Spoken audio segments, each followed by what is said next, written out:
Essa promessa, ela é uma bênção universal. O que isso significa? Não é algo específico apenas para um povo, para uma época ou para algum tipo de pessoas, uma geração, por exemplo. Joel, ele já havia descrito que o alcance dessa promessa, ele seria universal. Na realidade espiritual, o que vem primeiro? Ter o Espírito Santo ou ser filho de Deus? Deixa eu colocar de uma outra forma para você. Existem dois tipos de batismos. Existe o batismo na água e o batismo no Espírito. Se isso for assim, então significa que existem dois tipos de crentes. Aqueles que foram batizados pelo Espírito e os que ainda estão aguardando esse batismo. Esses questionamentos estão presentes em vários meios religiosos. Talvez seja até mesmo o seu questionamento. As pessoas têm dúvidas. Será que nós recebemos a fé para depois recebermos o poder? Ou será que essas coisas acontecem ao mesmo tempo? Hoje, no programa Está Escrito, você vai entender um pouco mais sobre o tema o batismo do Espírito Santo. Fique ligado porque o programa Está Escrito começa agora. Eis que vem dias, diz o Senhor Jeová, em que enviarei fome sobre a terra, não fome de pão, nem sede de água, mas de ouvir a palavra do Senhor. Jesus respondeu, está escrito, nem só de pão viverá o homem, mas de toda palavra que sai da boca de Deus. Está escrito, apresentado por Robson Menezes. Hoje estamos aqui no programa Está Escrito para falar sobre o tema o batismo do Espírito Santo. Você sabe que esse tema é um tema bastante controverso no meio religioso, porque algumas pessoas imaginam que o batismo do Espírito Santo é uma coisa posterior ao batismo nas águas. Outras pessoas pensam que o batismo nas águas é o mesmo batismo no Espírito. Afinal, o que é que a Bíblia ensina sobre esse assunto? Então, para a gente falar sobre esse tema tão importante, eu queria que você me acompanhasse aqui na Bíblia. Pegue a sua Bíblia, livro de Atos, capítulo 2. Eu quero ler aqui com você a partir do verso 37. Diz assim o texto: ouvindo eles estas coisas, compungiu-se-lhes o coração e perguntaram: que faremos, irmãos? Respondeu-lhes Pedro: arrependei-vos e cada um de vós seja batizado em o nome de Jesus Cristo para a remissão dos vossos pecados e recebereis o dom do Espírito Santo. E o verso 39 diz assim: pois para vós outros é a promessa, para vossos filhos e para todos os que ainda estão longe, isto é, para quantos o Senhor, nosso Deus, chamar. Esse sermão aqui que nós encontramos no capítulo 2 de Atos, o sermão de Pedro, sem dúvida alguma, ele é um dos mais fortes e poderosos da Bíblia toda. Mas ele não é assim por causa da argumentação diferente que Pedro está usando. Esse sermão é poderoso por causa do resultado que ele teve em quem estava pregando e também em quem estava ouvindo. Se você analisa o contexto, você percebe que tanto o fato de Pedro ser o escolhido para pregar esse sermão e os judeus estando ali para ouvir esse sermão, aqui nós estamos diante de uma prova irrefutável de que esse sermão foi um sermão poderoso. Por que razão? Porque essa é uma situação improvável que atraiu a atenção daqueles homens, dos ouvintes. E o que foi que chamou a atenção deles? Foi a manifestação do poder do Espírito de Deus. Foi algo tão extraordinário que era impossível você não ser atraído para o que estava acontecendo naquele momento. Tem alguns sermões que impactam a nossa vida, não é mesmo? E alguns na Bíblia que são extraordinários. Vou fazer uma pergunta aqui para você. Qual é o seu pregador favorito da Bíblia? Você tem a resposta pronta aí? Deixa eu mencionar aqui alguns só para ver se de repente eu acerto. Seu pregador favorito, preferido, talvez seja Enoque, aquele que se dividia entre os montes e as pessoas. Ou talvez o seu pregador favorito foi Noé, que pregou, evangelizou numa campanha ininterrupta de 120 anos. Será que o seu pregador favorito na Bíblia foi Enos, aquele que é chamado de o primeiro evangelista? Ou talvez será que o seu pregador predileto na Bíblia é Jeremias, chamado o profeta chorão? A lista é boa, hein? Mas vamos acrescentar mais coisa aqui. Quem será que é o seu pregador predileto favorito? Será que é Jonas? Aquele que é chamado de o profeta rebelde, que não queria ir, não queria pregar, fugiu. Será que o seu evangelista preferido da Bíblia é João Batista, o evangelista do deserto? Ou talvez seja Paulo, o evangelista que era poliglota, falava muitas línguas. Será que talvez o seu evangelista predileto foi Apolo, que era um pregador carismático? Você percebe que eu falei nomes de grandes evangelistas, pessoas que pregavam com poder e autoridade. Todos estes e muitos outros marcaram época, não é mesmo? Marcaram lugares, marcaram pessoas. Mas o sermão de Pedro, ele parece ser diferente de tudo que a Bíblia apresenta. Mas não é porque aproximadamente 3.000 pessoas se converteram. Ele é diferente porque o trabalho do Espírito Santo, aqui, ele é visível. Ele também é poderoso. O trabalho é específico. O Espírito fez com que homens sem cultura, sem preparo algum, surpreendessem homens que tinham uma condição privilegiada. O maior exemplo disso é a fala com poder de Pedro, e ele faz um discurso forte que chega ao coração das pessoas, e ele consegue deixar homens vaidosos da sua fé, inseguros sobre o que eles criam, sobre o que eles professavam, ao ponto de eles perguntarem, né? O que nós vamos fazer? Preste atenção uma coisa. A manifestação do Espírito traz o fim para as nossas crenças particulares. Ele destrói, assim, a base da nossa fé. Ele nos apresenta uma realidade que é completamente nova, uma realidade urgente. O Espírito Santo, ele acelera os nossos passos, ele muda as nossas importâncias. O Espírito Santo, ele é surpreendente, ele é tão necessário e ele faz as coisas acontecerem no tempo certo de Deus. É diante desse cenário que Pedro apresenta para a gente a realidade do batismo do Espírito, como sendo um batismo que pode ser compreendido em duas realidades. E que realidades são essas? Vamos analisar com bastante calma o que significa o batismo do Espírito Santo. Vamos relembrar aqui um pouquinho. Essa história apresenta o fato de que o batismo, ele é o cumprimento da promessa do Espírito Santo. Como é que você pode perceber isso? Me acompanha aqui, por gentileza, dentro do texto bíblico, Atos capítulo 2, o verso 39. Não sei se você prestou atenção, mas quando os homens pediram o que eles poderiam fazer, e Pedro diz, vocês têm que ser batizados, Pedro diz aqui no verso 39, pois para vós outros é a promessa. A pergunta que fica é, o que seria essa promessa que Pedro está apresentando aqui no verso 39? Essa promessa aqui que Pedro apresenta, ela tem uma dupla característica. Isso aqui traz um pouco de confusão para as pessoas. Qual que é a primeira característica? Essa promessa, ela é uma bênção universal. O que isso significa? Não é algo específico apenas para um povo, para uma época ou para algum tipo de pessoas, uma geração, por exemplo.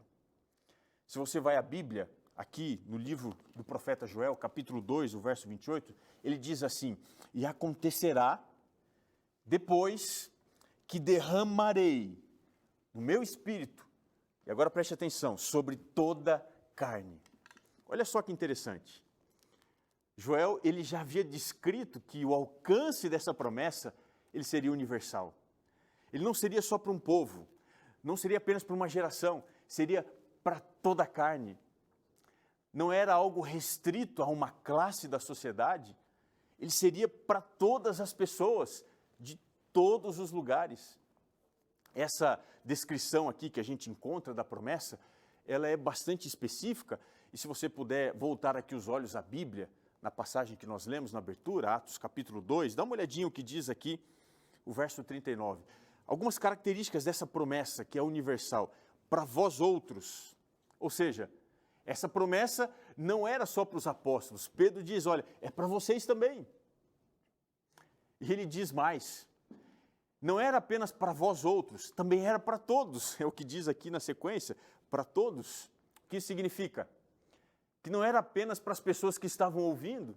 Ou seja, se houvesse alguém que não estivesse ali em Jerusalém, ouvindo, participando daquele momento especial, essa pessoa também poderia receber essa promessa. Mas ainda uma outra característica dessa promessa universal. Diz aqui, olha, para aqueles que estão longe.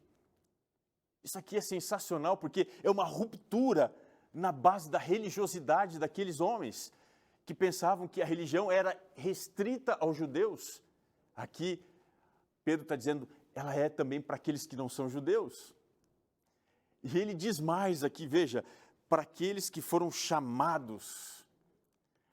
Ou seja, qualquer pessoa, todos os que ouvirem a voz do Espírito, podem participar da promessa dessa bênção universal. Deixa eu te dizer uma coisa. Essa bênção que Pedro apresenta aqui é uma bênção para os pentecostais. Se você é da Assembleia de Deus, se você é da Congregação Cristã do Brasil, se você é da Deus e Amor, se você é da Brasil para Cristo, essa promessa também é para você. Essa promessa é para os católicos, para aqueles que são praticantes, para aqueles que não são praticantes, para os renovados. Essa bênção é para você. Essa bênção também é para os evangélicos. Para você que é batista, para você que é metodista, para você que é presbiteriano, para você que é adventista, você que entende que o seu chamado é o chamado ao evangelho, você também precisa dessa bênção universal. Mas essa bênção também é para os ateus.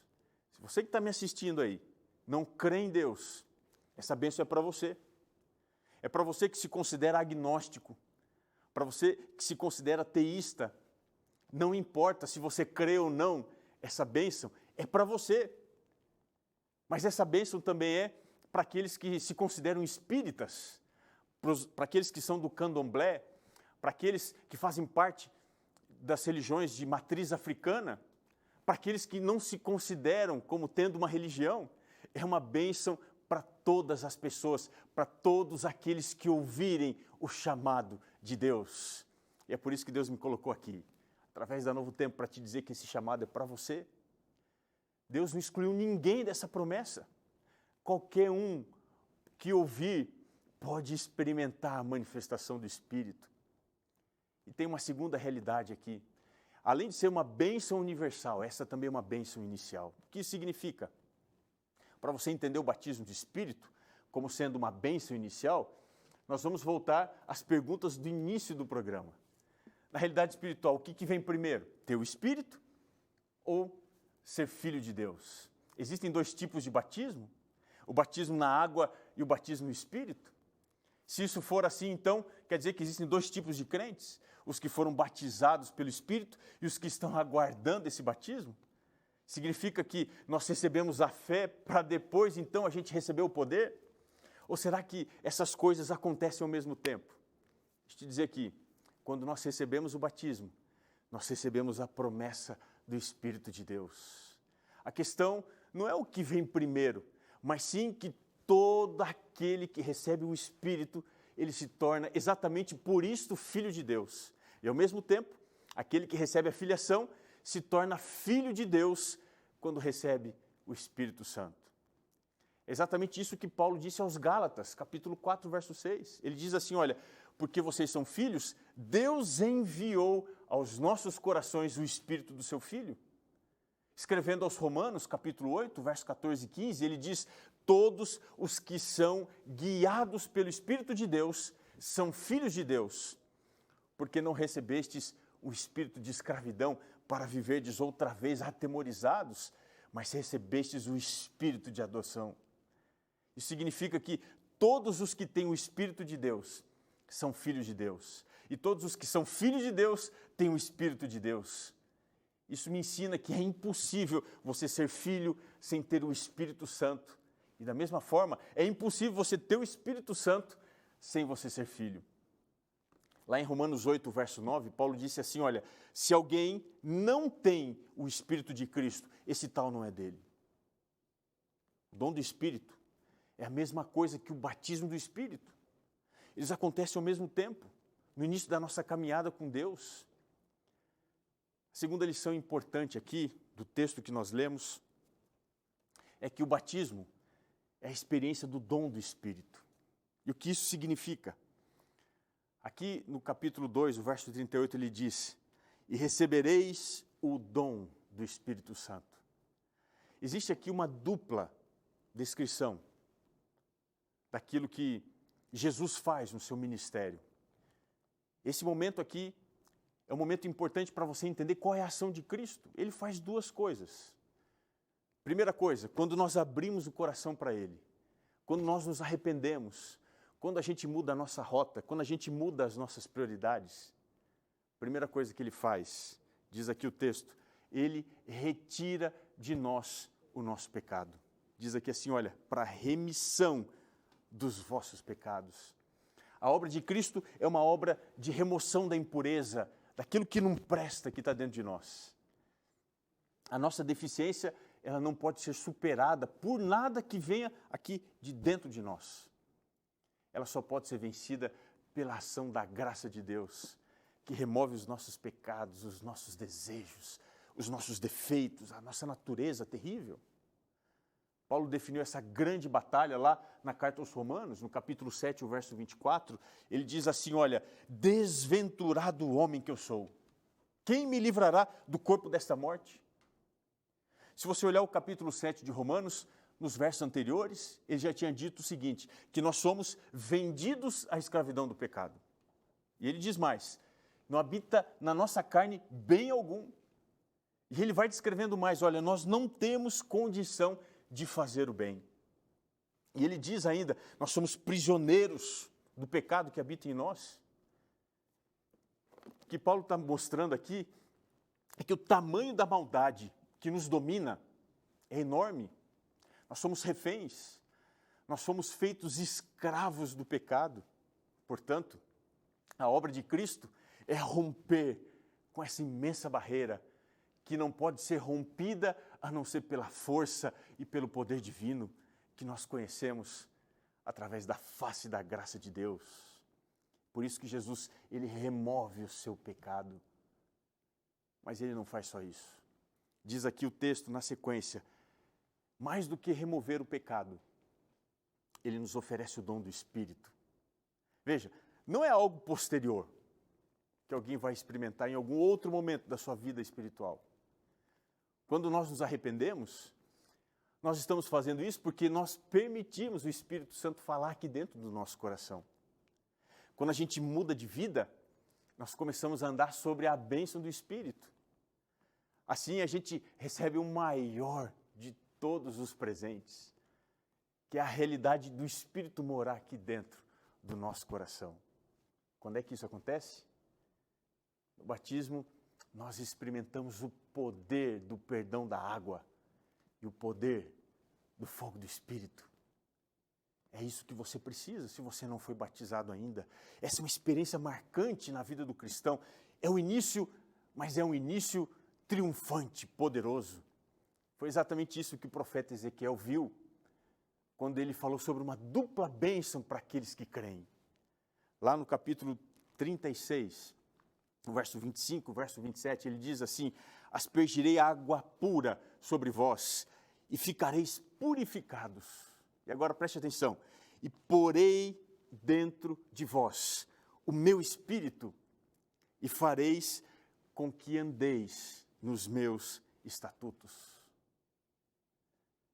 O dom do Espírito é sinônimo da promessa do Espírito, que aparece em Atos capítulo 1, verso 4. Também é sinônimo do batismo do Espírito, que aparece em Atos capítulo 1, verso 5. E é também sinônimo do derramamento do Espírito, que aparece em Atos 2, o verso 17. Exatamente isso. É a mesma coisa em uma descrição parecida. É essa face do dom que Pedro está mencionando, que destaca o que nós tanto precisamos e que só é concedido pelo Espírito Santo. É por isso que o Espírito Santo é um presente para você. Para fazer o quê? Então não se esqueça. O Espírito Santo, ele traz a vida plena e eterna. Como é que ele faz isso? Ele nos regenera. Ele nos cura. Mas além disso, o Espírito Santo, ele nos ensina a verdade. É como se ele estivesse ampliando assim os nossos horizontes. Mas ele vai além. O Espírito Santo, ele nos faz produzir frutos de bondade. Ele nos habilita a doar quando nós só queremos receber. Esse é o trabalho do Espírito. Mas ele faz mais ainda. O Espírito Santo, ele nos mostra o amor. Você que só conhece o ódio, o Espírito, ele te leva às profundezas da graça de Deus. E ele diz assim, olha, aproveite. O Espírito Santo também nos transmite paz. Ele nos insere assim num plano superior, onde as coisas de baixo não conseguem nos afetar aqui em cima. Essas coisas, elas são tão estranhas à realidade natural, porque elas pertencem ao plano espiritual, ao plano sobrenatural que só o Espírito traz para a nossa vida. É por isso que o ato de batizar é um símbolo de se lavar completamente, de experimentar a regeneração, uma renovação completa. Quando o Espírito nos lava, ele muda completamente as nossas preferências. Ele muda as nossas prioridades, não é mesmo? Ele muda as nossas referências. Ele muda a nossa condição. E aí o que acontece com a gente? Lá em Hebreus capítulo 6, o verso 4, diz assim, que a pessoa que foi iluminada e provou o dom celestial, ela se tornou participante do Espírito Santo, provou a palavra de Deus e os poderes do mundo vindouro. Sabe o que isso significa? Quem tem o Espírito, o batismo do Espírito, o poder do Espírito, o dom do Espírito, essa pessoa, ela vive aqui o que está logo ali, no além, na eternidade. O Espírito Santo nos tira de uma realidade de angústia e sofrimento e nos leva para uma realidade de paz, plenitude. É isso que está precisando? A sua vida, a sua família? É isso que você reconhece como sendo a sua maior necessidade?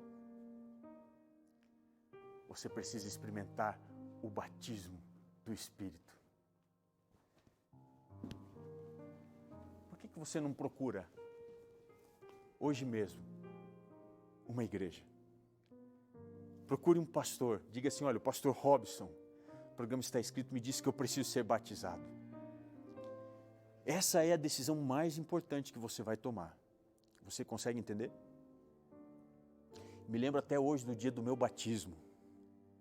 Ele é muito significante para o meu presente, mas também para o meu futuro. Se você ainda não nasceu da água do Espírito, se você não desceu as águas, hoje, você precisa disso. E aí? O que falta? O que está impedindo você tomar essa decisão agora? Posso orar para que Deus toque aqui no seu coração e você se entregue completamente através do batismo? Dá para você fazer isso? Ou vai ter que descer um anjo do céu? Deus vai ter que mandar um Pedro para chegar para você e dizer assim, o que você precisa fazer? O poder do Espírito, ele quer te incomodar isso. Você diz, pastor, o que eu tenho que fazer? você tem que nascer de novo. Tem que nascer da água, tem que nascer do Espírito. E pode ser logo. Se a decisão for tomada agora, você vai experimentar isso a partir de agora. Posso orar por essa decisão especificamente? Então, ore comigo. Senhor, peço nesse instante que esse amigo, esta amiga que assiste o programa Está Escrito,